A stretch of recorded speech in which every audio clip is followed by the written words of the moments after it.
السلام علیکم، میں ہوں عابد اندلیب۔ ناظرین، نواز شریف کے لیے بہت بری خبر ہے۔ نواز شریف اس وقت جس کشتی کے اندر سوار تھے اس کشتی کے اندر سوراخ ہو گئے، اور اس وقت جو اطلاعات ہیں وہ یہ ہیں کہ میاں صاحب کے لیے اب سب سے بڑی خبر یہ ہوگی کہ میاں صاحب اپنا سامان پیک کرنا شروع کر دیں۔ اس کے ساتھ ساتھ جو پنجاب کے اندر سونامی ہے وہ آنے کے لیے بےتاب ہے۔ آج کچھ بڑی ڈیولپمنٹس ہوئی، اور خاص طور پہ شیر افضل مروت نے ایک ایسا بیان جاری کیا ہے، اس کے بعد اب پنجاب کے اندر بھی تھرتھلی ہے، پنجاب کے اندر بھی بڑی ہلچل ہے۔ اس بیان کو بھی آپ کے سامنے رکھتے ہیں، لیکن پہلے بات کرتے ہیں ایک نیا سیاسی گند شروع ہوا ہے۔ پیپلز پارٹی کے خلاف ایک نئی مہم لانچ ہوئی ہے، اور یہ لانچ ہوئی ہے مہم سمر ٹی وی سے، اور سمر ٹی وی پہ آج ہزاروں جو پختون ہیں یا جو دکھی ہیں راؤ انوار سے۔ آپ کو یاد ہوگا ایس ایس پی جو تھے ملیر کے راؤ انوار، جنہوں نے ایک مسعود کو قتل کیا تھا، مسعود قبیلے کے ایک جوان خوبصورت لڑکے کو قتل کیا تھا۔ اس کے بعد جے آئی ٹی بنی، وہ روپوش رہے، اچانک سے ان کی آمد ہوئی سپریم کورٹ کے اندر، اور اس کے بعد آج انہوں نے انٹرویو دیا ہے، اور آج کے دن تک ان کو آصف زرداری کا فرنٹ مین سمجھا جاتا تھا، لیکن اب ان کو لانچ کیا ہے آصف زرداری کے خلاف۔ انہوں نے کہا کیا ہے؟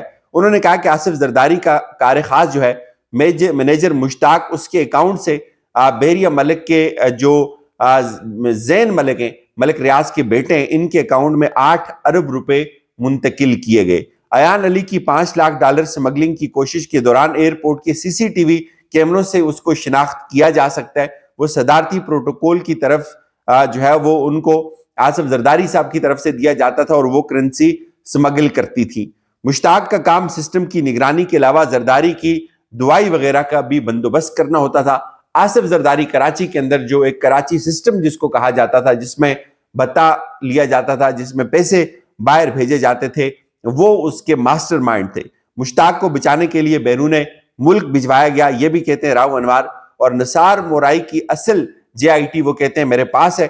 مرتضیٰ وہاب نے تحریری طور پر لکھ کر جے آئی ٹی تبدیل کرنے کا کہا، آج بھی یہ تحریر ان کے پاس وہ کہتے ہیں محفوظ ہے، میں اس کا فرنزک کے لیے اس کو دے سکتا ہوں۔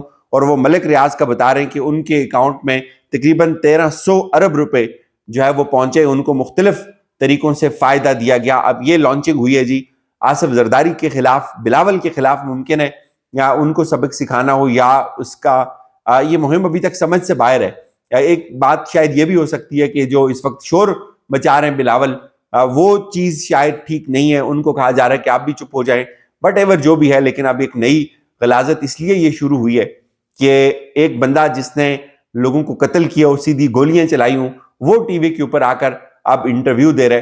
اور ایک طرف جب عمران خان کا کوئی ٹکٹ چلتا ہے، کوئی ان کا نام چلتا ہے، تو 2 صفحات کے اوپر جو ہے وہ ایک نوٹس جاری ہوتا ہے، تنبیہ جاری ہوتی ہے کہ آپ عمران خان کا نام نہیں چلا سکتے، اور یہاں پہ وہی پیمرا بالکل خاموش ہے، اس کے اوپر سویا ہوا ہے۔ بہرحال اب جو بہت بڑی خبر ہے، خبر یہ ہے نواز شریف کے لیے ایک بہت بہانے خبر ہے، لیکن اس سے پہلے بات کرتے ہیں شیر افضل مروت نے اب پنجاب کی ٹھان لی ہے۔ انہوں نے ٹویٹ کیا، انہوں نے کہا کہ ہر پختون عمران خان ہے، یہ مقدمے مار پیٹ اور چھاپے وغیرہ ان چیزوں کا تو اب ہمیں مزہ آ رہا ہے، واللہ یہ پرچے اور دھمکیاں پختونوں کا راستہ نہیں روک سکتے، یہ سب آپ واپس کریں گے۔ ابھی ہنگو، اورگزئی، ڈی آئی خان، لکی مروت، بنو، سوات، ہزارہ اور پنجاب میں کنونشنز کرنے ہیں۔ یاد رکھیں یہ لوگ پھر پرچے کریں گے، دھمکیاں دیں گے، لیکن میں سر پر کفن باندھ کر نکلا ہوں اور خان کے ساتھ آخری سانس تک کھڑا رہوں گا۔ وہ یہ کہتے ہیں مجھے معلوم ہوا ہے کہ لاہور نے بھی انگڑائی لے لی ہے، ماشاءاللہ میں نے کہا تھا میں عمران خان کی جد و جہد کو آگے بڑھاؤں گا، پورے پاکستان میں پھیلا دوں گا، انشاءاللہ ہم مل کر خوف کے اس بت کو ایک ٹھوکر سے توڑ دیں گے۔ بقول شاعر مشکلیں اتنی پڑی مجھ پر کہ آساں ہو گئیں۔ اب شیر افضل مروت کو جو ہے وہ چیلنج کیا جی غریدہ فاروقی صاحبہ نے۔ انہوں نے کہا کہ یہ جلسے پنجاب کے اندر کیوں نہیں کر رہے، یہ جلسے سندھ کے اندر کیوں نہیں کر رہے، بلوچستان کے اندر کیوں کر رہے ہیں، کیوں نہیں کر رہے، یہ جلسے صرف کے پی کے اندر کیوں کر رہے ہیں۔ یعنی اس حد تک تو انہوں نے تسلیم کر لیا کہ کے پی کے اندر تحریک انصاف بڑے جلسے کر رہی ہے۔ اب اختلاف کیا انہوں نے ڈھونڈا، اختلاف کے لیے انہوں نے کیا صنف ایجاد کی ہے؟ اختلاف اس بات سے جی کہ اب پنجاب کے اندر کیوں نہیں کر رہے، ان کو اتنی جرت نہیں ہو رہی وہ یہ بات کریں کہ پنجاب کے اندر ایک کنونشن کے لیے 2 ماہ تحریک انصاف اجازت مانگتی رہی، اور جب اجازت ہائی کورٹ کے حکم کے بعد ملی تو کہانا کے اندر ملی، جو لاہور کا ایک بالکل مضافاتی علاقہ تھا، اور وہاں پہ جب کیا ورکر کنونشن، وہ بھی ایک جلسہ بن گیا، اور وہاں پہ اس کے جو منتظمین تھے ان کو اٹھا لیا گیا۔ تو بھائی بات یہ ہے کہ اب وہ پنجاب کے اندر آ رہے ہیں، اور آج کیا ہوا؟ آج زمان پارک کے اندر 9 مئی کے بعد پہلی دفعہ، ایک دفعہ بیچ میں کچھ لوگ اکٹھے ہوئے تھے، ان کو بھی بھگا دیا تھا، سالگرہ تھی غالباً کسی کی، اور اس کے بعد آج پہلی دفعہ زمان پارک کے اندر لوگ پہنچے ہیں۔ آج پہلی دفعہ لاہور کے اندر لوگ نکلے ہیں سڑکوں کے اوپر، اور وہ جو پنجاب جو ہے وہ دیکھ رہا ہے کے پی کے کو، اور اب ظاہر ہے کے پی کے کا امپیکٹ پڑے گا پنجاب کے اوپر بھی، اور پنجاب اب جاگے گا۔ اور یہ جو خبر ہے نواز شریف کے لیے بہت خوفناک ہے۔ ایک تو وہ پنجاب کے اندر خود فلاپ ہوئے ہیں، اپنے گھر کے اندر فلاپ ہوئے ہیں، اور اب اگر آپ یہ دیکھیں کہ یہی شیر افضل مروت، اس کا آدھا حصہ بھی اگر پنجاب کے اندر یا لاہور کے اندر کرنے میں کامیاب ہو جاتے ہیں تو اس کا امپیکٹ پورے پنجاب کے اندر ڈلے گا، اس کا امپیکٹ سندھ تک جائے گا۔ ٹھیک ہے، کے پی کے والے بڑے ریزیلینٹ ہیں، وہ بڑے جری ہیں، وہ بڑے بہادر ہیں، لیکن پنجاب بھی ان کو مایوس نہیں کرے گا۔ یہ ہو نہیں سکتا کہ پنجابی جو ہیں وہ بالکل خاموشی سے بیٹھ جائیں۔ لیکن اس سے بڑی جو حیران کن خبر ہے میاں صاحب کے لیے، وہ خبر یہ ہے بھائی کہ میاں صاحب یہ کہہ رہے ہیں کہ مجھے 2/3 اکثریت دیں، اور ایک طرف آپ نے اس بات کو سمجھنا ہے، ایک طرف جو ہے جنہوں نے اپنے پورے سٹیک داؤ کے اوپر لگائے، سب کچھ داؤ پہ لگا دیا، آج تک گالیاں سن رہے ہیں، جو لوٹے ہیں 20، ان کا کیا ہوگا؟ چلیں کچھ تو انہوں نے سمیٹ لیے۔ جو استحکام پاکستان پارٹی بنی ہے، استحکام پاکستان پارٹی نے ان سے کہا ہے ہمیں آپ پنجاب کی وزارت اعلیٰ دیں گے، آپ ہمیں قومی اسمبلی کی 20 سیٹیں دیں گے، صوبائی اسمبلی کی 40 سیٹیں دیں گے تو آپ سے بات بنے گی۔ وہ نون لیگ جو کہتی تھی کہ ہم کسی سے اتحاد نہیں کریں گے، ہم تو مسیحا ہیں، وہ اپنے آپ کو پیش کرتے تھے کہ ہم اس ملک کا حل کرنے کے لیے آئے ہیں، اس کے مسائل کا، اب وہ مجبور ہیں، وہ بیٹھ کر بات کر رہے ہیں، ان کو دینی پڑیں گی استحکام پاکستان والوں کو 20 سیٹیں قومی اسمبلی کی اور 40 سیٹیں صوبائی اسمبلی کی۔ اب آپ اس کو سمجھیں کہ کیوں دینی پڑیں گی۔ بات کیا بھائی، پنجاب کے اندر شہباز شریف کی کہ بیٹے کی حکومت قائم کرنے کے لیے جو لوگ سب سے زیادہ خوار ہوئے وہ علیم خان گروپ تھا۔ علیم خان نے عمران خان کو دھوکہ دیا، وہاں پہ گئے، وہاں بیٹھے، پیسہ بھی لگایا، چینل کی بھی پورا زور لگایا، اور وہاں پہ بندوں کو بھی مینیج کیا۔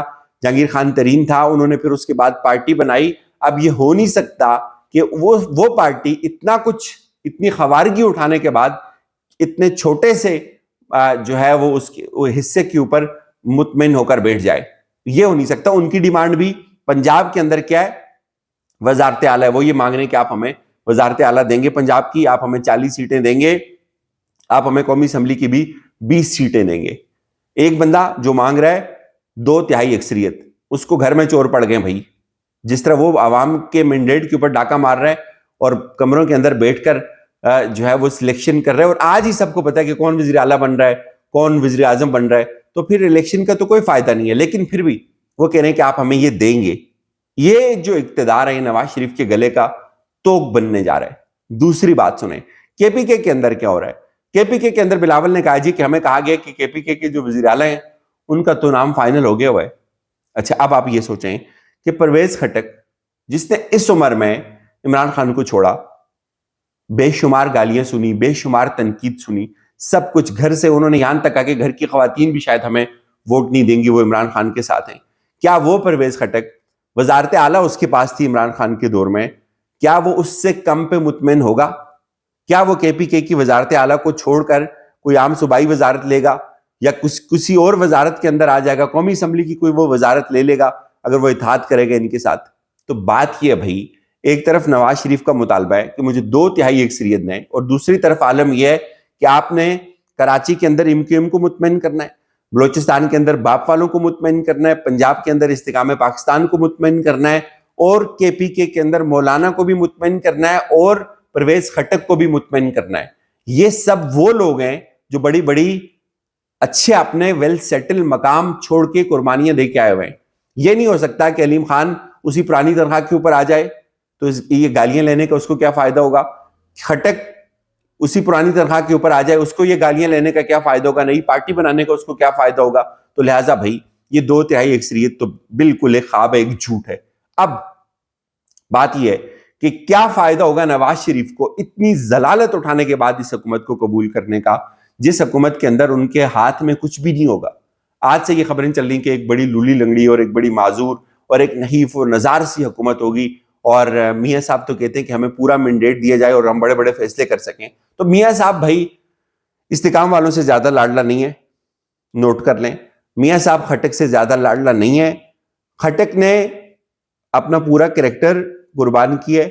علیم خان نے، جہانگیر خان ترین نے اپنی ساری جو سیاسی عزت تھی اس کو لات ماری ہے، اس کو ٹھوکر ماری ہے اس اقتدار کے لیے. تو وہ پرانی تنخواہ کے اوپر آنے کے لیے بالکل تیار نہیں ہوں گے. اس وقت بڑی سخت پریشانی ہے کہ بھائی اگر یہ سب ہے تو اس اقتدار کا ہمیں فائدہ کیا ہوگا؟ اس سے تو بہتر تھا میاں صاحب لندن ہی بیٹھے ہوئے تھے، وہ ٹھیک تھے. اب آپ خود سوچیں کہ دعویٰ یہ کیا جا رہا ہے کہ ہمیں 2/3 اکثریت دیں، اور اندر خانے صورتحال یہ ہے کہ الیکشن میں صاف نظر آ رہا ہے کہ 10 سیٹیں بھی جیتنے کے قابل نہیں ہے. اب سلیکشن میں یہ سب ان لوگوں کو مطمئن کرنا ہے، ان کے پیٹ بھرنا ہے. اس کے علاوہ بھائی آپ اپنا سامان پیک کریں، آپ لندن جائیں، آپ کا یہاں کوئی گزارا نہیں ہوگا. تو یہ 2/3 تو گئی، بڑھ گئی بھائی. اجازت دیجیے، اپنا خیال رکھیے گا. خدا حافظ.